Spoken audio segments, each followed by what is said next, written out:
হরে কৃষ্ণ কৃষ্ণ কৃষ্ণ হরে হরে, হরে রাম রাম রাম হরে হরে। জয় শ্রীকৃষ্ণ। নববিধা ভক্তি সেবার মধ্যে একটি হচ্ছে একাদশী ব্রত, যা 8 বছর থেকে 80 বছর বয়সী সকলেরই পালন করা উচিত। আজ 14 অক্টোবর সোমবার দিন, 28শে আশ্বিন, পাশাঙ্কুশা একাদশী। সনাতন হিন্দু ধর্মে 24টি একাদশী ব্রত। এই 24টি একাদশী ব্রতের মধ্যে একটা শ্রেষ্ঠ এবং অন্যতম ব্রত হচ্ছে এই পাশাঙ্কুশা একাদশী ব্রত। কিন্তু কথা হচ্ছে, এই শুভ এবং পবিত্র পূর্ণ দিনে ভুলেও গ্রহণ করবেন না এই 3টি খাবার। অর্থাৎ যে সকল ভক্তেরা এই একাদশী ব্রত পালন করবেন তারা ভুলেও এই পাশাঙ্কুশা একাদশীতে, অর্থাৎ এমন শুভ দিনে, পূর্ণ দিনে আপনি ভুলেও খাবেন না এই 3টি খাবার। এই দিনে যে খাবারগুলো আমাদের খাওয়া উচিত নয়, এরই পাশাপাশি আজকে আমি আপনাদেরকে জানাবো এই পাশাঙ্কুশা একাদশীর মাহাত্ম্য কথা, ব্রত কথা, যা ব্রহ্মবৈবর্ত পুরাণে বর্ণনা করা হয়েছে। সেই প্রসঙ্গে তো ভক্তগণ, এই পূর্ণ দিনে আপনারা এই পাশাঙ্কুশা একাদশীর মাহাত্ম্য কথাটি অবশ্যই মনোযোগ সহকারে ভক্তিপূর্ণভাবে শ্রবণ করবেন। এই যে এই পাশাঙ্কুশা একাদশী ব্রত পালন করলে বলা হয়েছে, অর্থাৎ এই একাদশীর সবথেকে বড় মাহাত্ম্য হলো যে যমদণ্ড থেকে সম্পূর্ণভাবে রেহাই পাবেন। যদি কেউ এই একটি একাদশী ব্রত পালন করে, যমরাজের দণ্ড আপনাকে ভোগ করতে হবে না। অর্থাৎ এই ব্রত পালনের ফলে আর নরকে যেতে হবে না। এই পাশাঙ্কুশা ব্রতের ফলে মানুষ সর্বপাপ মুক্ত হয়ে গোলকে গমন করতে সমর্থ হয়। এই ব্রত চারণকারীর পিতৃকুলের 10 পুরুষ, মাতৃকুলের 10 পুরুষ উদ্ধার করতে সমর্থ হন। বালক, যুবা অথবা বৃদ্ধ অবস্থায় ব্রত পালন করলে দুর্গতি হয় না।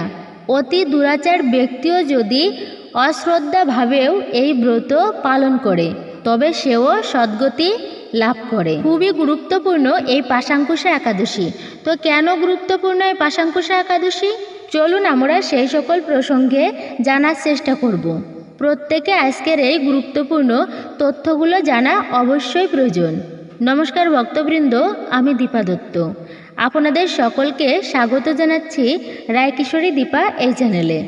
আমাদের চ্যানেলে সনাতন ধর্মীয় গুরুত্বপূর্ণ সকল তথ্যগুলো আপনাদের সম্মুখে ব্যক্ত করতে বা শেয়ার করতে আমরা সদা চেষ্টা করি। তাই অনুরোধ করব, আসুন সকলে মিলে কিছুক্ষণ সময় ধৈর্য ধরে আজকের এই পাশাঙ্কুশা একাদশীর দিনে যে খাবারগুলো গ্রহণ করা উচিত নয় সেই বিষয়ে জেনে নিই। যদি এই বিষয় বা তথ্যগুলো জেনে আপনি সমৃদ্ধ বা একটুকুও উপকৃত হয়ে থাকেন, অবশ্যই ভিডিওতে একটি লাইক করে কমেন্টে ভক্তি, শ্রদ্ধা ও ভালোবাসার সহিত ভগবান শ্রীকৃষ্ণ, ভগবান শ্রী বিষ্ণু অথবা আপনার ইষ্ট বা আরাধ্য যিনি দেবতা আছেন তার নামটি একবারের জন্য হলেও লিখে যাবার অনুরোধ জানাচ্ছি। তো ভিডিওটি মনোযোগ সহকারে শেষ পর্যন্ত অবশ্যই শ্রবণ করবেন।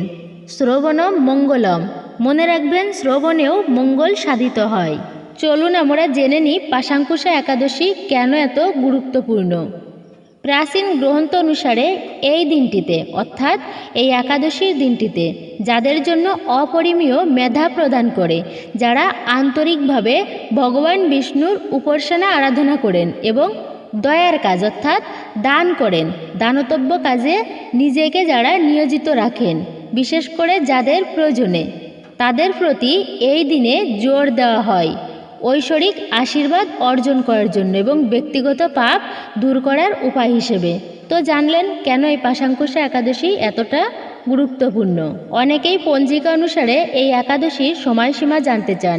একাদশী তিথি কখন লাগবে, কখন সমাপ্ত হবে, পালনের সময় জানতে চান। তো চলুন পঞ্জিকা অনুসারে আপনাদেরকে জানিয়ে দিই। 2024 সালে পাশাঙ্কুশা একাদশীর তারিখ, সময় পঞ্জিকা অনুসারে বাংলার 26শে আশ্বিন 1431 ও ইংরেজির 13ই অক্টোবর 2024 রবিবার পড়েছে। পাশাঙ্কুশা একাদশীর উপবাস। তবে গোস্বামী মতে ও নিম্বার্ক সম্প্রদায়ের মতে পরদিন পালিত হবে পাশাঙ্কুশা একাদশীর উপবাস। এই দিন গোস্বামী মতে নিয়ম সেবা অর্থাৎ একাদশী রম্ভাকল্পে কার্তিক ব্রত আরম্ভ। এবার জেনে নিন একাদশী তিথি কখন শুরু হচ্ছে আর কখন সমাপ্ত হচ্ছে। বাংলার 25শে আশ্বিন 1431 ওই ইংরাজিতে 12ই অক্টোবর 2024 দিনটি শনিবার। শেষ রাত্রি 4:14 একাদশী তিথি আরম্ভ। আর এই পাশাঙ্কুশা একাদশী তিথি সমাপ্ত হবে পরদিন অর্থাৎ বাংলার 26শে আশ্বিন 1431 এবং ইংরাজি 13ই অক্টোবর 2024 রবিবার মধ্যরাত্রি 2:26। যারা বাংলার 26শে আশ্বিন ও ইংরাজির 13ই অক্টোবর একাদশীর উপবাস পালন করবেন তাদের জন্য একাদশীর পারণ হবে এই দিনটাই। পরদিন অর্থাৎ বাংলার 27শে আশ্বিন 1431 ও ইংরাজির 14ই অক্টোবর 2024 সোমবার দিন। পারণ হবে সকাল 7:55 গতে। পূর্বাহ্ন 9:28 মধ্যে একাদশীর পারণ। এই দিন গোস্বামী মতে ও নিম্বার্ক সম্প্রদায়ের মতে একাদশীর উপবাস তথা গোস্বামী মতে পদ্মনাভ দ্বাদশী ব্রত অর্থাৎ গোস্বামী মতে ও নিম্বার্ক সম্প্রদায়ের মতে বাংলার 27শে আশ্বিন ও ইংরাজির 14ই অক্টোবর 2024 সোমবার পালিত হবে পাশাঙ্কুশা একাদশীর উপবাস আর গোস্বামী ও নিম্বার্ক সম্প্রদায়ের একাদশীর পারণ পরের দিন অর্থাৎ বাংলার 28শে আশ্বিন ইংরাজির 15ই অক্টোবর দিনটি মঙ্গলবার ভোর 5:37 থেকে সকাল 9:28 মধ্যে এই সম্প্রদায়ের পারণ সমাপন করতে হবে। আপনি সব নিয়ম মেনে সুন্দরভাবে একাদশী ব্রত পালন করলেন, কিন্তু যদি আপনি সঠিকভাবে একাদশী ব্রত পারণ সম্পূর্ণ না করেন, অর্থাৎ পারণটা কি? পারণ মানে হচ্ছে যখন ব্রত ভঙ্গ করে সেই বিষয়টিকেই পারণ বলে। এই পারণ করার একটা নির্দিষ্ট সময় থাকে। বিভিন্ন স্থানের পঞ্জিকার নিয়ম অনুসারে বা বিভিন্ন স্থানের সময়সূচি অনুসারে একটা নির্দিষ্ট সময়সীমা থাকে। সেই সময় অনুসারে প্রত্যেকের পালন করে নেওয়া প্রয়োজন। কিছুক্ষণ আগে যে সময়টার কথা আমি উল্লেখ করলাম, অর্থাৎ সেই সময়ের মধ্যে আপনারা পালন করে নেবেন এই একাদশী ব্রতের। এবং এই দিনে ব্রত করার নিয়ম কি আমরা অনেকেই জানি, তারপরেও সংক্ষেপে আমি বলছি। মনে রাখবেন, একাদশীর দিনে সর্বপ্রথম হচ্ছে একাদশীর দিনটি উপবাস পালন করা। উপবাস বলতে অনেকেই হয়তো না খেয়ে থাকাকে বোঝায়, কিন্তু ঠিক তা নয়। ওই নির্ধারিত দিন না খেয়ে সারা দিনটি ভগবানের সেবায় নিযুক্ত থাকা। এই দিনটি হচ্ছে ভগবানের অতি কাছাকাছি বা অতি নিকটে বাস করা। তো ওই দিনটি আপনি খুব ভোরে ভোরে মানে ব্রাহ্ম মুহূর্তে ঘুম থেকে উঠবেন। ব্রহ্ম মুহূর্ত সময় প্রত্যেকের যে কোনো শুভ দিনে ঘুম থেকে অবশ্যই ওঠা উচিত। ব্রহ্ম মুহূর্ত সময় হচ্ছে সূর্য উদিত হবার অর্থাৎ সূর্য ওঠার 1 ঘন্টা 36 মিনিট পূর্বে। এই সময়টুকুর মধ্যে ঘুম থেকে উঠে অর্থাৎ আপনি শয্যা ত্যাগ করে ভগবানের উপাসনা করা উচিত। এবং তখন মনটা যতটা স্থির থাকে, অন্য সময় কিন্তু সেটা থাকে না। দিনের মধ্যে সর্বশ্রেষ্ঠ সময় হচ্ছে এই ব্রহ্ম মুহূর্ত সময়টা। সেই সময় বই পড়া বলুন, ভগবানের ধ্যান বলুন, আর কোনো কাজে যাওয়া বলুন, অর্থাৎ যে কোনো কার্যেই বলুন না কেন, আর সবথেকে বেশি মনোযোগ স্থির হয়। আর মনোযোগটা হচ্ছে আসল সাধনা বা তপস্যা করার ক্ষেত্রে। তো যাই হোক, এই ব্রহ্ম মুহূর্তে সম্ভব হলে ঘুম থেকে উঠবেন একাদশীর দিনে, অথবা আপনি খুব ভোরে ভোরে ঘুম থেকে উঠবেন, উঠে স্নান পর্বটা সারবেন। স্বল্প সময়ের জন্য হলেও আপনি স্নান সেরে শুদ্ধ বস্ত্র পরিধান করে ঠাকুরের পূজা করবেন। হয়তোবা আপনি খুব ব্যস্ত মানুষ, আপনাকে অফিসে যেতে হবে, স্কুলে যেতে হবে, বিভিন্ন ধরনের কাজে যেতে হবে। তো আপনি যাই করুন না কেন, সংক্ষেপে হলেও এই একাদশীর দিন সকালবেলায় আপনি স্নান পর্বটা সেরে এসে ভগবানের চরণে অন্তত একটা পুষ্প অর্পণ করবেন। তো আপনারা নিশ্চয়ই জানেন পুষ্প অর্পণের অনেক মাহাত্ম্য আছে। তারপরে আপনি আপনার কাজে যান। তারপর কাজ থেকে ফেরার পরে সন্ধ্যায় আপনি কাজ থেকে ফিরে একটু বিশ্রাম করে তারপর শুদ্ধ হয়ে ভগবানের যে মন্দির রয়েছে চেষ্টা করবেন, অথবা আপনার বাড়িতে যেখানে ভগবানের আসন রয়েছে সেখানে একবার হলেও অন্তত যাবার চেষ্টা করবেন। আর যদি তা না পারেন তবে বাড়িতে হলেও আপনি ভগবানের নাম জপ করুন, হরিনাম মহামন্ত্র জপ করুন আপনি যতবার পারেন। অর্থাৎ এই একাদশীর মতো পুণ্যদিনে আপনি যতবার পারেন হরিনাম জপ করার চেষ্টা করবেন। ভগবানের পূজা অর্চনা করুন, অথবা ভক্তিমূলক গান, কীর্তন, গীতাপাঠ, ভাগবত আদি শ্রবণ করুন অথবা পাঠ করুন। এর মাধ্যমেও কিন্তু কৃপা লাভ করা যায়। একাদশীর দিনটি পারলে চেষ্টা করবেন সারাটা দিন ভক্ত সঙ্গে কাটানো, সাধু সঙ্গে কাটানো। পরের দিন অর্থাৎ একাদশী ব্রতের পরের দিন পারণের যে সময়টা বলেছি সেই সময়ের মধ্যে কিন্তু অবশ্যই পারণ কার্য সম্পূর্ণ করবেন। একাদশীর আগের দিন কিভাবে পালন করতে হয়? একাদশীর আগের দিনে সবাই জানেন সংযম পালন করতে হয়, নিরামিষ খাবার গ্রহণ করতে হয়, এটা কম বেশি আপনারা সবাই জানেন। আজে বাজে সঙ্গ করা উচিত নয়। একাদশীর আগের দিনে আমিষ জাতীয় খাবার খাওয়া যাবে না। মিথ্যা কথা বলা, কটু ভাষায় কথা বলা, দ্যুতক্রিয়া এগুলো পরিত্যাগ করার কথা বলা হয়েছে এবং চেষ্টা করবেন একাদশীর আগের দিনে অর্থাৎ আপনি দশমীর দিনে রাত্রি 11টার আগে খাবার খেয়ে দাঁত বিরাস করে নিতে। কেননা অনেকে একাদশীর দিনে দন্ত ধাবন হয়, সেই ক্ষেত্রে দাঁতের থেকে রক্তক্ষরণ হয়। আর মনে রাখবেন একাদশীর দিনে কোনো অবস্থায় রক্তক্ষরণ হওয়া মোটেও শুভ নয়, অর্থাৎ রক্তক্ষরণ হওয়াটা অশুভ এবং অমঙ্গল। মনে রাখবেন এতে ব্রতে দোষ লাগে, ব্রতের ফল অনেকাংশ ক্ষীণ হয়ে যায়। একাদশীর দিনে রক্ত বের হওয়াকে অশুভ বলা হয়েছে। আরেকটা বিষয় বলা হয়েছে যে অপরের উপকার করুন। আপনি উপবাস করে যে কোনো ভালো কাজ করার চেষ্টা করুন। অপরের কাজে অর্থাৎ অপরের উপকারে যদি একটু আসতে পারেন চেষ্টা করবেন অপরকে সাহায্য সহযোগিতা করা। বছরে যে 24টা একাদশীর কথা যা আমি প্রথমে বলেছি সনাতন হিন্দু ধর্মে রয়েছে, তো এই 24টা একাদশীর দিনে একটা করেও যদি আপনি ভালো কাজ করেন তাহলেও বছরে কিন্তু 24টা ভালো কাজ হয়। আপনার যদি সাধ্য থাকে তো আপনার সাধ্য সামর্থ্য অনুযায়ী এই দিনে দরিদ্র মানুষকে কিছু দান করুন। সেটা বস্ত্র হতে পারে, অর্থ হতে পারে, তো দান করুন। কিন্তু একাদশীর দিনে কোনো মতেই অন্ন দান করবেন না। আপনি একাদশীর দিনে বৃক্ষরোপণ করতে পারেন, প্রতিদিন পরিচর্যা করুন। এমন সব ছোটোখাটো কাজের মাধ্যমেও মনের মধ্যে একটা প্রশান্তি লাভ করতে পারবেন। পাপ কাজ বা একটা খারাপ কাজ করলে মনের মধ্যে কিন্তু অশান্তি বিরাজ করে, অর্থাৎ সেই শান্তিটা পাওয়া যায় না। ধর্ম করার মধ্যে একটা অন্যরকম অনুভূতি আছে বা অন্যরকম শান্তি রয়েছে, এটাই হচ্ছে প্রকৃত জীবনের আনন্দ। সেই জন্যই বলবো আপনি একাদশীর দিনে যে কোনো প্রকারের একটা ভালো কাজ হতে পারে সেটি করার চেষ্টা করুন।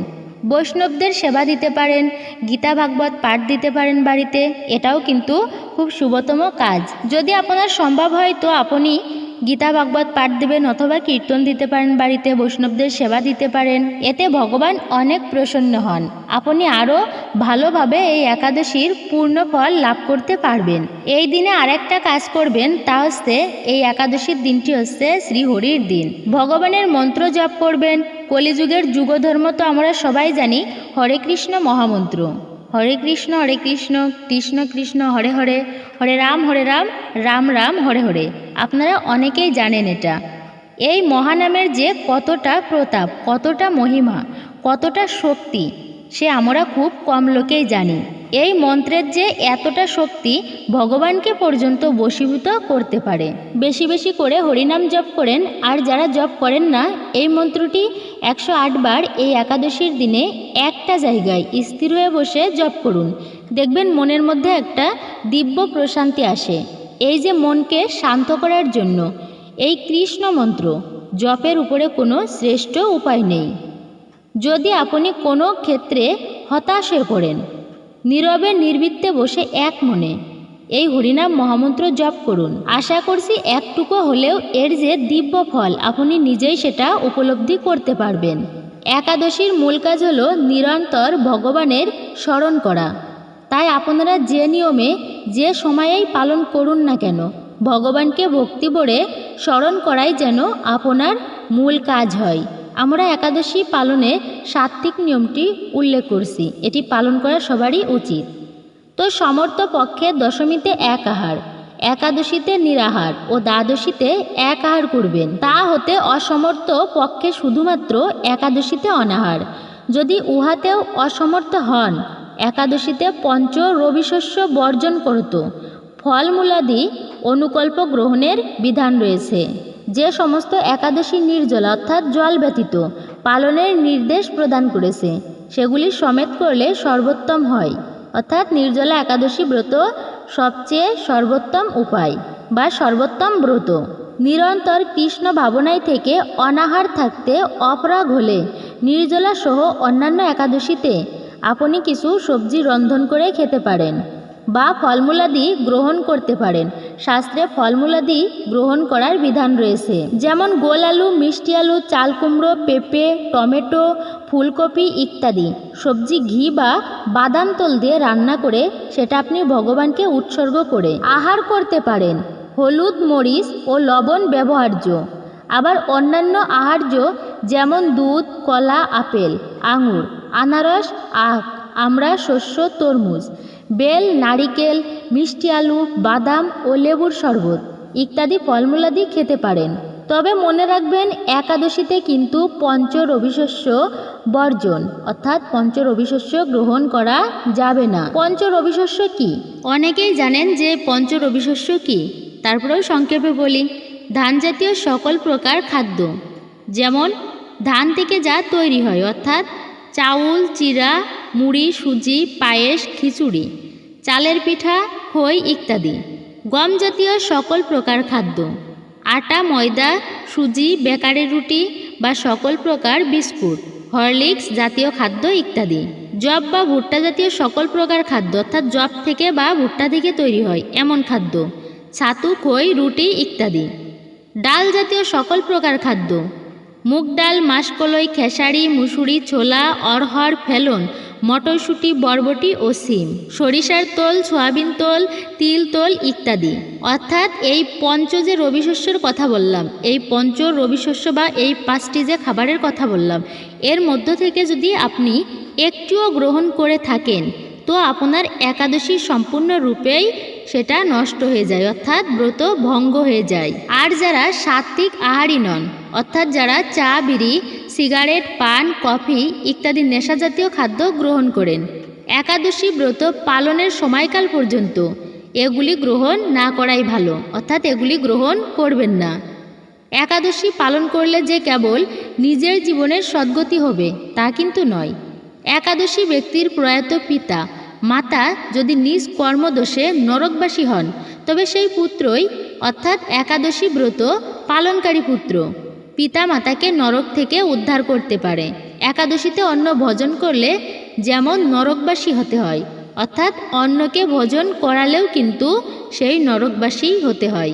কাজেই একাদশী পালন করা আমাদের সকলেরই কর্তব্য। অনেকেই প্রশ্ন করেন, মাতাজি একাদশীতে কি সাবান শ্যাম্পু ব্যবহার করা যায়? তো তাদেরকে বলবো, একাদশীতে শরীরে প্রসাধনী ব্যবহার একেবারেই নিষিদ্ধ। শরীরে ও মাথায় সুগন্ধি সাবান, শ্যাম্পু ইত্যাদি বর্জনীয়।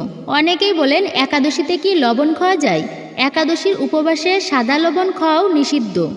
এই উপবাসে সাদা লবণের পরিবর্তে অর্থাৎ সন্দর্ভ লবণ ব্যবহার করতে পারেন বা খেতে পারেন, এটাই সর্বোত্তম। অনেকেই বলেন, একাদশীতে কি সাবু খাওয়া যায়? একাদশীর উপবাস ভগবান বিষ্ণুর উদ্দেশ্যে উৎসর্গ করা হয়। উপবাসের সময় ভক্ত চিনি, সাবু, বাদাম, নারিকেল, মিষ্টি আলু, কালো গোলমরিচ, শিলালবণ ইত্যাদি অবশ্যই খেতে পারেন। একাদশীর উপবাস করে কি ঘুমানো যাবে? অনেকেই এই ধরনের প্রশ্ন করেন। তো তাদেরকে বলছি, একাদশীতে রাত্র জাগরণের বিধান আছে। অর্থাৎ আপনি রাত্র জাগরণ করে ভগবান বিষ্ণুর উদ্দেশ্যে অর্থাৎ ভগবানের সেবা করে, ভগবানের কীর্তন শ্রবণ করে, গীতা ভাগবত আদি পাঠ করে, ভক্ত সঙ্গ করে অর্থাৎ যেভাবেই হোক না কেন আপনি ভগবানের সেবায় যুক্ত থাকবেন। একাদশী প্রভৃতি উপবাসের দিন এবং প্রায়শ্চিত্তের উপবাসের দিনে ঘুমানো উচিত নয়। একাদশীতে কি এলাচ খাওয়া যাবে? একাদশীতে সম্পূর্ণভাবেই মশলা জাতীয় খাবার বা মশলা নিষিদ্ধ রয়েছে। তিল, জিরা, মেথি, সরিষা, তেঁতুল, মৌরি, এলাচ এবং জায়ফল সম্পূর্ণরূপে নিষিদ্ধ। সনাতন ধর্মের শ্রীমদ্ ভগবত গীতা পাঠ অর্থাৎ সনাতন ধর্মের শ্রেষ্ঠ ধর্মগ্রন্থ।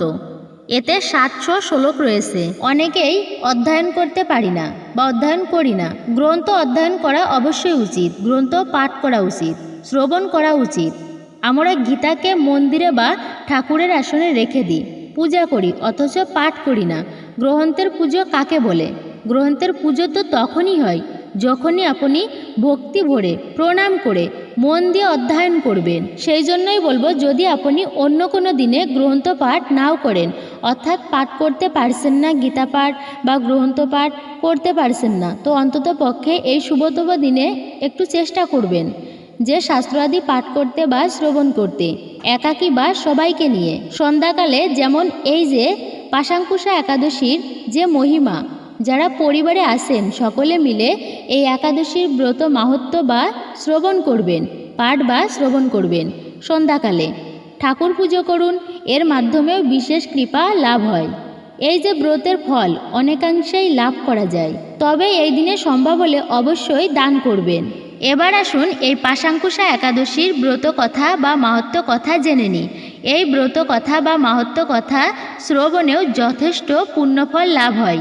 প্রথমেই বলেছি, শ্রবণেও মঙ্গল সাধিত হয়। তাতে আপনি একাদশী ব্রত পালন করুন বা নাই করুন, কিন্তু এই ব্রত কথা অবশ্যই শ্রবণ করবেন, অর্থাৎ সেই একই সমান পুণ্য লাভ করা যায়। তাই আসুন আরও কিছুক্ষণ সময় ধৈর্য ধরে এই ব্রত কথা শ্রবণ করি। পাশাঙ্কুশা একাদশীর ব্রত কথা, ব্রত মাহাত্ম্য। আশ্বিন শুক্লাপক্ষিয়া পাশাঙ্কুশা একাদশীর মাহাত্ম্য ব্রহ্ম বৈবর্ত পুরাণে বর্ণিত আছে। যুধিষ্ঠির বললেন, হে মধুসূদন, আশ্বিন শুক্লপক্ষের একাদশীর নাম কি? তদুত্তরে শ্রীকৃষ্ণ বললেন, হে রাজেন্দ্র, আশ্বিনের শুক্লাপক্ষিয়া একাদশী পাশাঙ্কুশা নামে প্রসিদ্ধা। কেউ কেউ একে পাপাঙ্কুশাও বলে থাকে। এই একাদশীতে অভীষ্ট ফল লাভের জন্য মুক্তিদাতা পদ্মনাভের পূজা করবে। শ্রীহরির নাম সংকীর্তন দ্বারা পৃথিবীর সর্বতীর্থের ফল লাভ হয়। বদ্ধজীব মোহবশত বহু পাপকর্ম করেও ভগবান শ্রীহরির শরণাপন্ন হয়ে প্রণাম নিবেদনে নরক যাতনা থেকে রক্ষা পায়। এই একাদশীর মহিমা শোনার ফলে নিদারুণ যমদণ্ড থেকে মুক্তি লাভ হয় বা নরক যন্ত্রণা থেকে মুক্তি লাভ হয়। শ্রী হরিবাসর ব্রতের মতো ত্রিভুবনের ব্রতকারী আর কোনো বস্তু নেই। হাজার হাজার অশ্বমেধ যজ্ঞ এবং শত শত রাজসূয় যজ্ঞ এই ব্রতের শতভাগ একাংশের সমান হয় না। এই ব্রত পালনে স্বর্গবাস হয়, মুক্তি, দীর্ঘায়ু, আরোগ্য, সুপত্নী, বন্ধু প্রভৃতি অনায়াসে লাভ করা যায়। হে রাজন, গয়া, কাশী, এমনকি কুরুক্ষেত্রেও শ্রী হরিবাসর অপেক্ষা পুণ্যস্থান নয়। হে ভূপাল, একাদশী উপবাস ব্রত করে রাত্রি জাগরণ করলে অনায়াসে বিষ্ণুলোকে গতি হয়।